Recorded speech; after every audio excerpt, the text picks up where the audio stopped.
Ladies and gentlemen, please go crazy.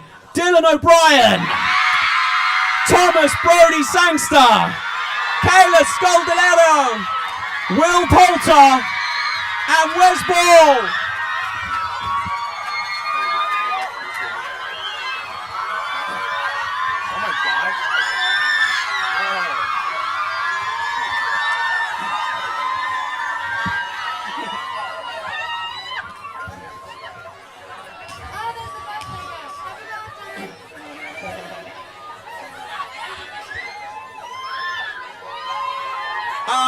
Here's the thing. You guys getting used to this? Will's just going, no. Thank you so much for doing this. I got to see the movie yesterday. It's incredible. So congratulations on the film already. It's absolutely a stunning piece of work. Maybe you could give us a little insight to anyone who maybe isn't from this planet and has no idea what the Maze Runner is. Give us a very quick synopsis of the movie, if you would, maybe, Dylan. You literally Fine, backstage. let's move on to Kaya. He literally just backstage promised me he wouldn't ask me that question. That's why I did it. Who knows what the movie's about, or who's read the books? That's awesome. Well, maybe we should pass it over to Wes, because this is technically his movie, right? Okay. That's right. Okay. It's about a group of boys who find themselves trapped inside of a giant maze and have to find their way out through the help of this new arrival, the character of Thomas. And what's out there waiting for them is, scary-ass creatures called grievers and an insane, enormous, changing maze. And what lies beyond is what we'll find out in the movie. And maybe you could just talk through... That's it, he's done that before. I would have talked for like 10 minutes and said nothing. But they would have loved it, and that's probably the point of it. Maybe you could just give us a little idea of the character of Thomas, and where we find him at the beginning of this movie. Yeah, it starts with Thomas, and you got this is so funny. I can't even hear myself. The movie opens up with the arrival of a new greenie, and that's Thomas, and you sort of experience that through his eyes, and then you're introduced to this world where these two guys have already been living for quite a long time, and basically he starts out as like the newbie. You kind of experience that and what that's like to be the newcomer to the glade, and then he basically becomes the driving force in what eventually makes these guys attempt to get out, and sort of becomes their unsung hero leader type mother. We're gonna dub some other stuff in later. It's fine. Oh yeah. They'll just put some of the guy's voice over that. You kind of mentioned that obviously you meet Will and Thomas's character first on. Maybe you could give us a quick insight into your characters as well. My character's Newt, and he's second in command. As well, I mean, the crowd already know of it. Think about all those people watching the podcast who have never heard of Maze Runner before. Okay, what you didn't hear, Thomas, was there's a woman just down there who just went, "Oh my God, it's so cute!" And that is exactly how she sounded, just in case you were unsure. No, she rolled her eyes at him. And what about for you, Will? Maybe tell us a little about your character. So Thomas has Newt. changed colour. Well, I play Gally, who is...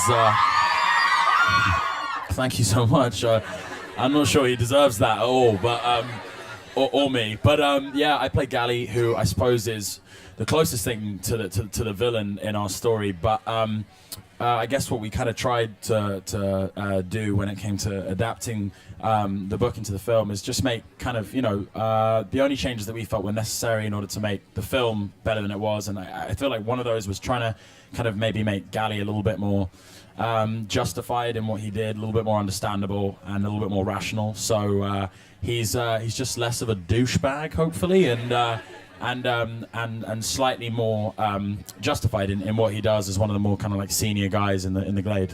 I was going to say he's a very interesting character because, like you say in the book, he's the villain, but you actually kind of root for him because what he's trying to do in the Glades is protect everyone else, but ultimately he still comes across as the baddie. So it's quite an interesting character to play. And then, Kaya, we were introduced to your character as the only female. Girl power! I play Teresa, the only girl, and she comes in about halfway through, and she's the only female that's ever arrived there, so they know something's going wrong or that they're being tested in some way, and they don't quite know why.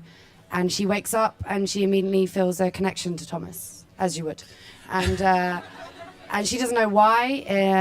It's not romantic in any way. It's a human connection, and they both try and work it out, but they see something within each other that they know that they will get out together, that they will find a way of breaking free.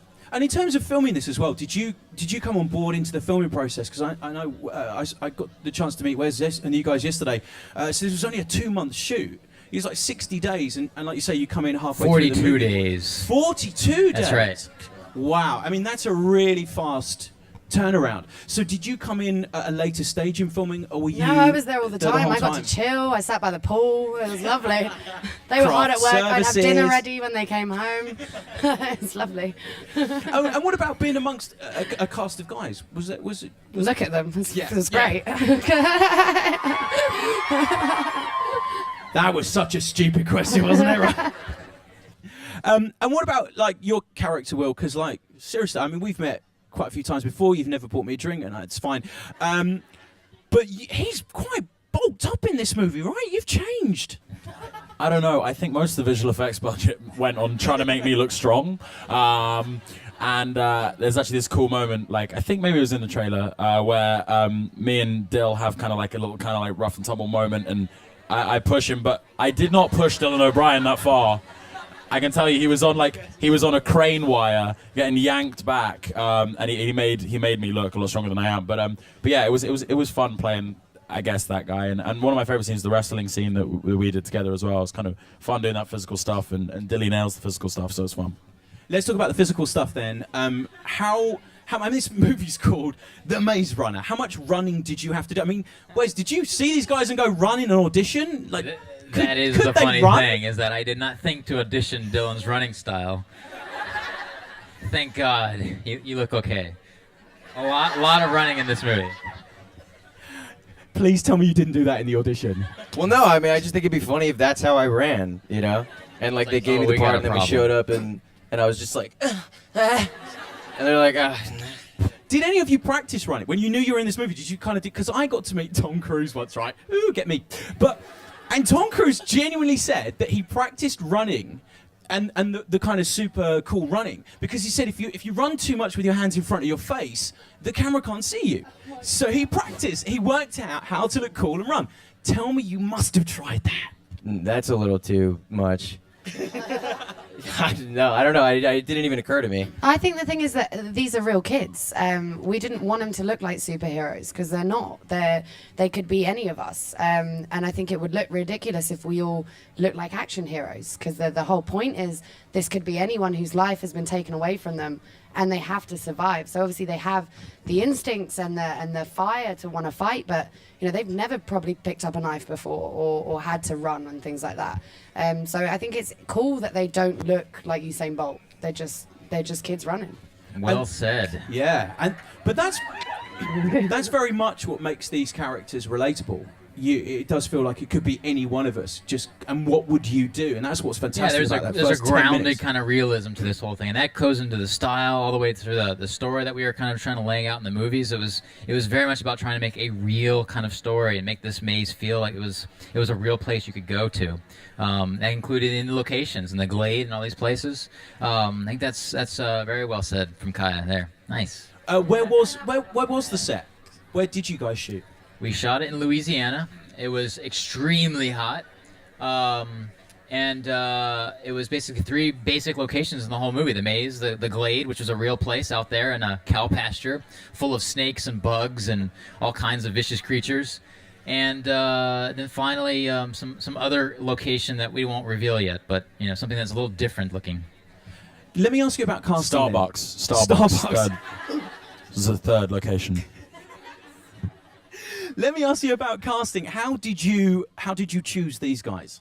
That's funny. I when I read the book, I immediately, actually, Kaya knows this. I saw Kaya as Teresa because I knew her from Skins.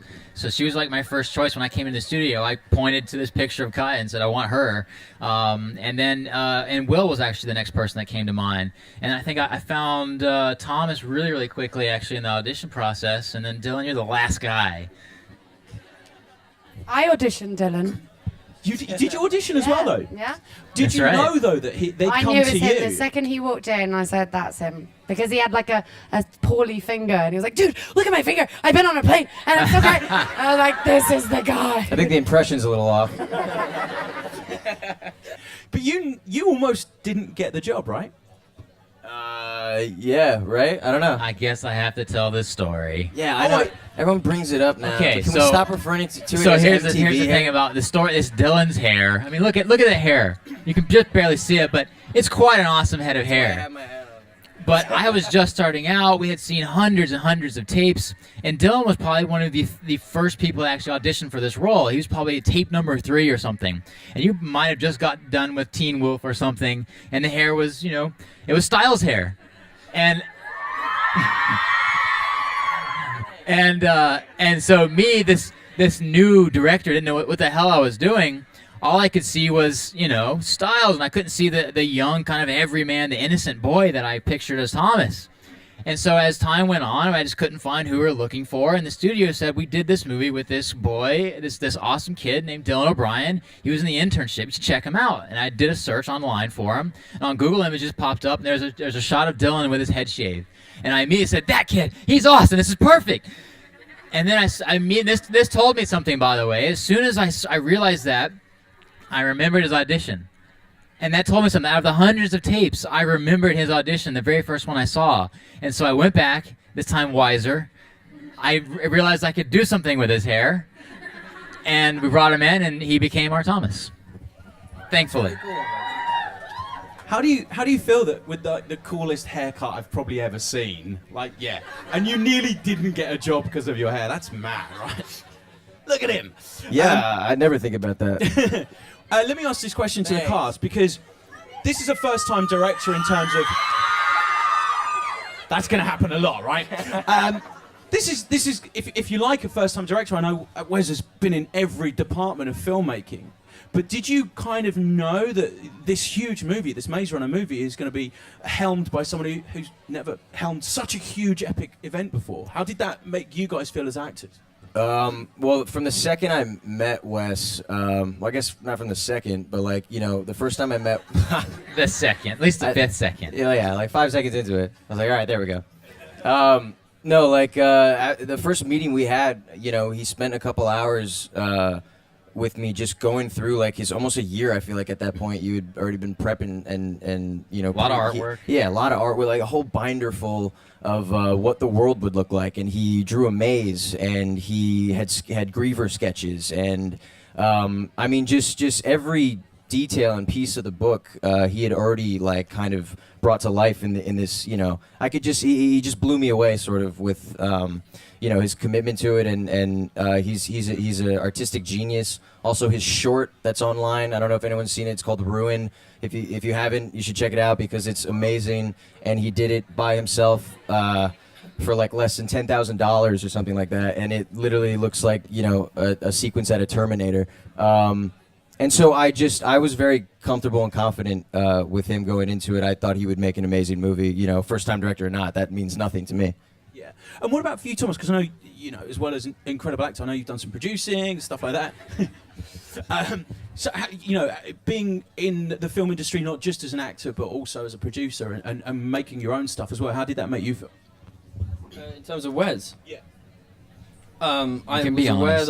that I was aware that he was a first-time director, but that's not necessarily a bad thing. I've worked with first-time directors before, and they can be great. They can sometimes have stuff to learn, and you can help them along. But as soon as I met Wes, I just realised that the film I'm about to be in is going to be a lot better than I originally thought it was going to be, because this guy is it's great. I mean, he had everything set out. He's the rendering drawings, like we're talking about the grievers, they looked amazing, and that's pretty much what they look like in the film. And it's already he had that in his head, and he wanted us to be comfortable in where we were with the characters and where we were in the surroundings, and encourage us to go off and get to know the surroundings, the locations we were filming in, so we felt comfortable. And gave. I knew that he would be great at the CGI stuff because that's his background, and I saw the ruin the short he did. It's amazing. I just didn't know how he'd be with actors, but he's an amazing man and a brilliant visionary. And I think the film is a success because of him. And all that has just signed them all up for part 2. Yeah. Let's take a quick look at the movie if we can. Let's show you a quick clip. This is where we meet your character Thomas for the very first time. Take a look at this. So that's the first time in the movie that we meet Dylan's character, but what was it like the first time you all met each other? What was that reaction like? Verbatim, just like that, actually. Yeah. All in a treehouse. No, I can remember the first time we all met Kaya, which was, by the way, the most badass entrance you've ever seen, right? And obviously, you know, there's like a certain amount of pressure on My little cousins are sat over there. Be careful. Oh, they really? Okay, I will be very careful. No, not that badass. But it's badass, but it's not like, you know, bad. Will, if we have to, we can cut this. We can cut this. I mean, we're not going to, but we can tell Kaya. Basically, what I'm saying is, we were in this, like, in the yard, like throwing around the football or the pigskin, and we were chucking it around. And basically, Kaya swings open the door, and without even any introduction whatsoever, just catches the ball and chucks it back. Barely any of us, and we were like, "Oh my god, the girl's here!" We were like, and she's awesome, and that was it. And she fitted in and was like one of us for the entire time, and just made the experience awesome. So. All right, Kaya, you can get your own back now. Who was the most annoying on set? No one was annoying. The funny thing about this, I know actors say it all the time, but we've genuinely become best friends, and it's emotional to talk about because it's not a lie. We really have love for each other, and that's quite rare, I think. But I've never known a group of people to get on so well, and each one has their own personality and has their own little bits, but we have a WhatsApp group that we message every day. We actually like being around each other, and that's kind of the most special thing I've taken from this whole movie. I've got best friends for life, so it's like, thank you. But also, what's great is you can see the chemistry between you guys on in the movie as well. And you can see in a film if the chemistry isn't there. I believe you so, can yeah. tell. Yeah, completely. You know, and that's what really works in this movie. You're saying it's very hard, and where you shot. What was the toughest day of shooting for each of you? We'll start with you, Will. Start with me. I think probably there's like a final scene in the movie, which obviously I can't talk too much about, but that was a long old day. It was the last scene we shot too of the entire movie. Yeah. Did you shoot relatively in order then? Not really. Not too far off though, right? I mean, more than usual. Yeah, it was basically we shot 4 weeks in the Glade. We shot all the Glade stuff out, and then we went into the maze for 4 weeks, and then we shot our ending, which was important. Thomas, what about for you? Was there a particular day you were like, I wish this day was over? Because there's some grueling stuff in this movie. I've got plenty of those. You're not allowed. You're the director. That's your job. You're supposed to be grilled. What about you, Tom? I think I remember there were a lot of hot days in the Glade. By the doors, there was a day where it was just unbelievably hot. But I mean, I actually really liked that. I mean, that added to it. You can see like the sweat you see on us is real sweat, and it kind of really, it just adds to our surroundings. And it kind of added to our characters as well. You stand differently when you're in the heat, and you're exhausted. You kind of look different, and so I love that. I would say just when we switched the studio and like third, fourth day into green screen kind of fake battling, I just like that. I much prefer being in something that's real, but actually the surroundings are more harsh, but at least it feels real. Yeah. Not the blue screen stuff. What about you, Kaya? Is there a particular day or scene even? Well, there's this thing called Magic Hour, and I hate it. Ah. It is an hour before the sun goes down, right? That's magic hour. Yeah. And we wanted to shoot a whole scene in this one magic hour, which is impossible in film. So we did a week of it, and just having to do the same thing. And it was a really energetic scene. It was Yeah, it when was we a lot of were running and screaming. So we did it every single day for a week, and it was just so repetitive that I fucking hated magic hour by the end of it. You know, you've just talked yourself out of any Michael Bay movie. He only shoots at magic hour. And what about you, Dylan? Was there a particular moment? I mean, you're in every scene of the film, I think. I was trying to think of a scene that you're not in. Is that right? There's basically one little shot somewhere in there where the whole movie is told through Thomas's point of view. So almost every scene is with Dylan. Yeah, so I wanted to kill myself the whole time. Yeah. No, you know, like what Thomas said, I completely agree with, and I'm kind of the same way. Like, you know, the more miserable I am, the more I just feel like it adds to it, and I'm just like, yes, this is just helping me, you know, be an actor, a better actor, you know. But I mean, I don't know. There were certain days. The sequence you brought up that we did, the 3 days, you know, doing. There was 3 days that we did one time where I was literally screaming for 3 days, and so by the third day I completely lost my voice, and so now I'm just like having to do the scene, and I'm like saying to Wes, like, you know, he tells me finally, he's just like, it's okay, just you know, mouth it, like, don't even use your voice anymore, and I was like, all right, that, you know, this doesn't bring the same energy, and I like tried it once. I remember talking to you right all after. the way through. Yeah. I was just going, Yeah, literally. I I was like, I can't do it. And so I literally just then had to just be like, and I just felt so stupid, and I was so tired at that point. I pretty much blacked out like week 4, and you know, I think that's when my performance really kicked in, though. Yeah, I think so too. How annoying is it for like makeup department if you guys are just sweating and you're dirty for real? Because there's a lot of, you know, there's a lot. No, I mean the 8-week Oh, vacation. really? Yeah. Well, they're not sitting there going, have "Oh to my God, remove Kylie's dirty sweat." again." It was supposed to be. That was the beauty of it. You cut out 2 hours in the morning of sitting in a makeup chair. You just go and do it. I loved it.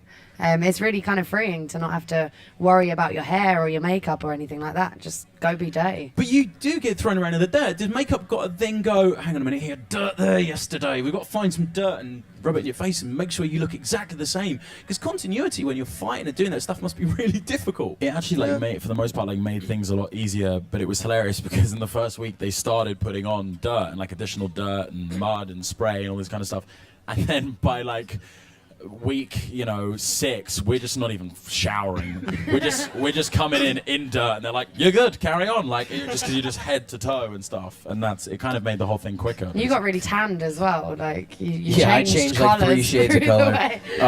And they started my makeup every day became the cuts. My arms were like completely cut up after the first week. And they ended up throughout the rest of the shoot. They ended up literally like having to just match those. That eventually like the cuts healed and went away, and they would just still draw them on my arms.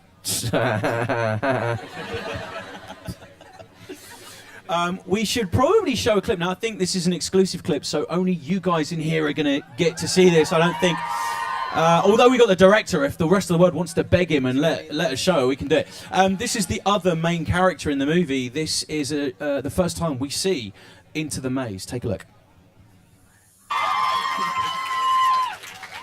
Before we give you guys the chance to ask these guys some questions, just a very quick question to Wes about the effects, because we just saw the maze there. And it is a character in itself, if you like.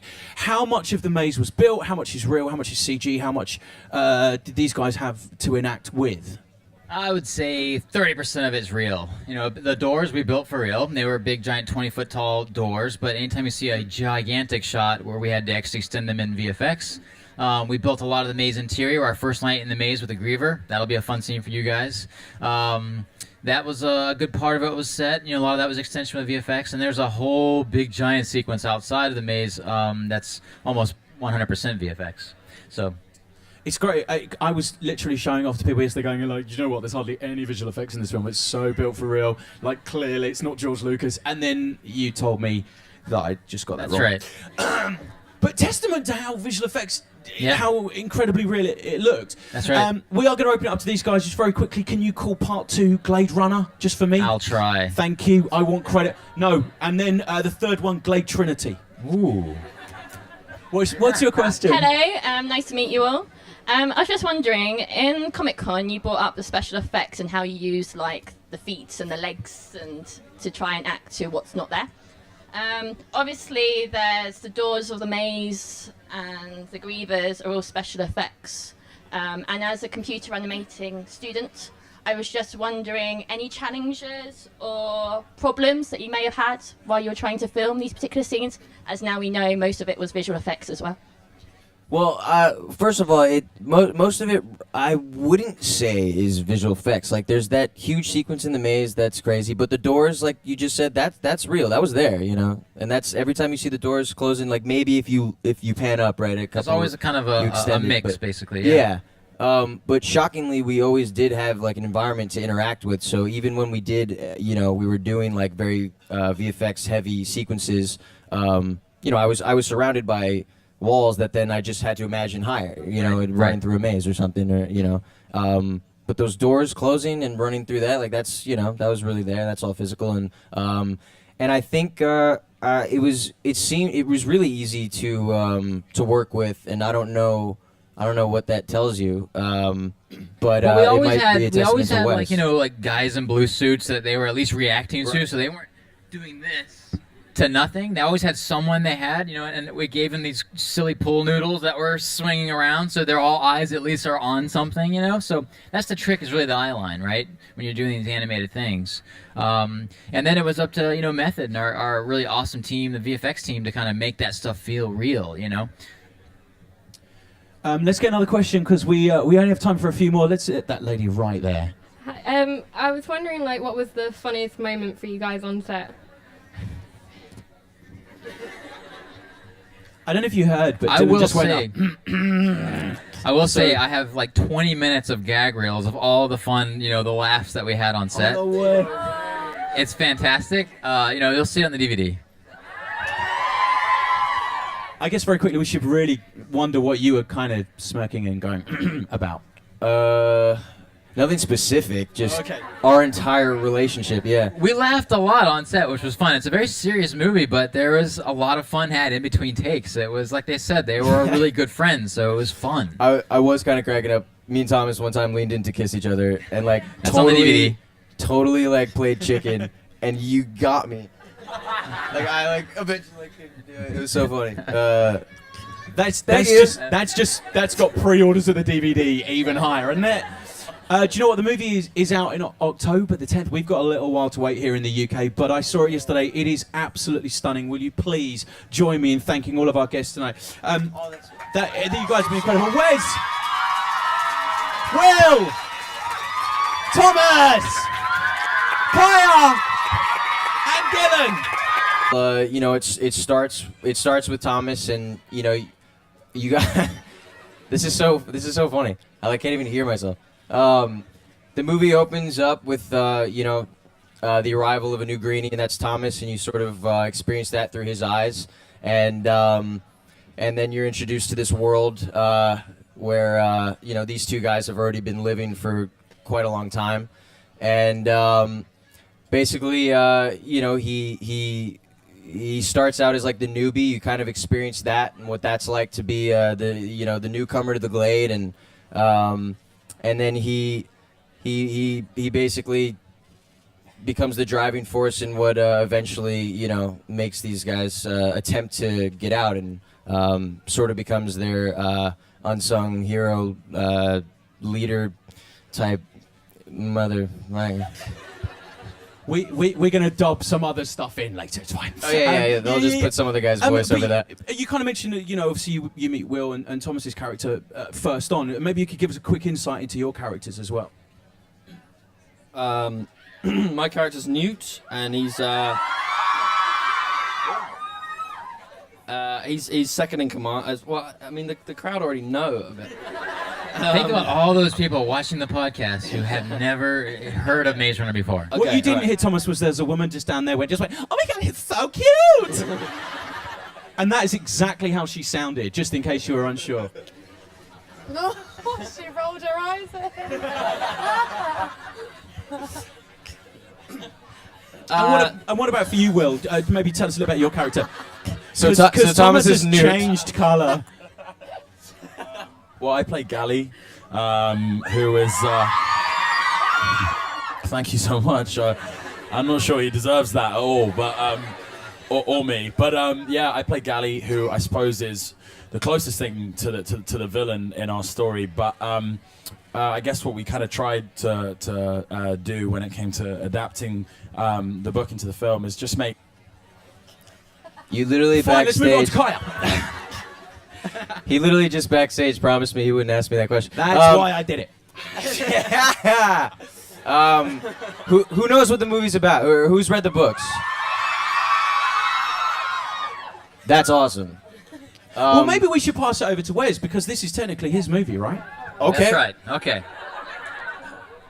It's about a group of boys who find themselves trapped inside of a giant maze and have to find their way out through the help of this new arrival, the character of Thomas. And what's out there waiting for them is, scary-ass creatures called grievers and an insane, enormous changing maze. And what lies beyond is what we'll find out in the movie. And maybe you could just talk through. That's it. He's done that before. I would have talked for like 10 minutes and said nothing. But they would have loved it, and that's probably the point of it. Maybe you could just give us a little idea of the character of Thomas and where we find him at the beginning of this movie. Yeah. Well, Kind of, the only changes that we felt were necessary in order to make the film better than it was, and I feel like one of those was trying to kind of maybe make Gally a little bit more justified in what he did, a little bit more understandable and a little bit more rational. So he's just less of a douchebag, hopefully, and slightly more justified in what he does as one of the more kind of like senior guys in the Glade. I was going to say he's a very interesting character because, like you say in the book, he's the villain, but you actually kind of root for him because what he's trying to do in the Glades is protect everyone else, but ultimately he still comes across as the baddie. So it's quite an interesting character to play. And then, Kaya, we were introduced to your character as the only female. Girl power! I play Teresa, the only girl. And she comes in about halfway through, and she's the only female that's ever arrived there. So they know something's going wrong, or that they're being tested in some way, and they don't quite know why. And she wakes up, and she immediately feels a connection to Thomas, as you would. And she doesn't... Ladies and gentlemen, please go crazy. Dylan OBrien, Thomas Brody Sangster, Kayla Scodelario, Will Poulter, and Wes Ball.